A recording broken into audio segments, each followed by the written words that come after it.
L'avion du prince Al-Walid est un Boeing 767. Protocole oblige, le prince est le premier à monter à bord.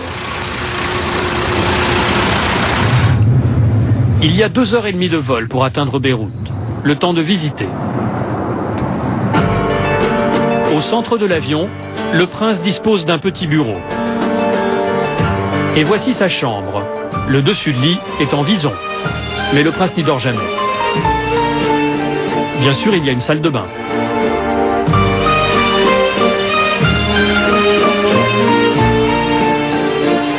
À l'avant, c'est le grand salon.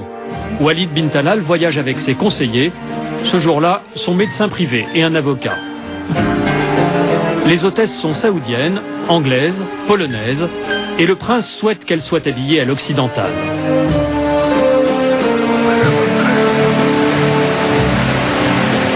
Le milliardaire saoudien possède en fait 3 avions privés, dont 2 plus gros que celui-ci, un Airbus A340 et un Boeing 747. Il a l'embarras du choix. Certains avions ne peuvent pas atterrir sur de petits aéroports. Alors dans ces cas-là, on choisit le petit modèle.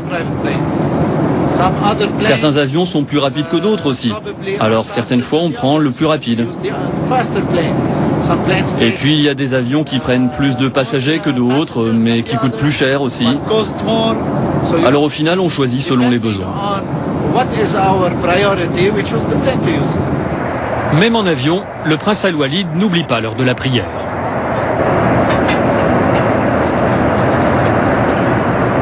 Cet homme qui fait chaque année près de 10 fois le tour de la planète ne veut pas perdre un instant quand il voyage. Il veut garder le contact permanent avec ses affaires. C'est la responsabilité de Raouf, un franco-algérien. Dans l'avion, Raouf vérifie les liaisons par satellite. Tout doit fonctionner. Quand on vole à travers toute la planète, il n'y a pas des zones d'ombre, des endroits où on ne peut plus être joint? Non. Mon travail, justement, c'est d'effacer ces zones d'ombre-là. Je dois toujours trouver une technologie qui nous permet de ne pas avoir de zones d'ombre. C'est là que je change donc les satellites par rapport à l'endroit où on est sur Terre. J'ai juste à changer le satellite pour établir la communication. Et à partir de là, je transfère les appels au prince.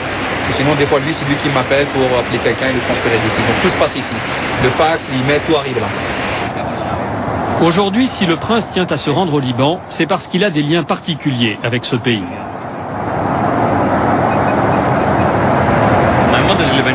Ma mère est libanaise. Elle est la fille de Riyad El Sol, le tout premier ministre après l'indépendance du Liban, une indépendance obtenue de la France.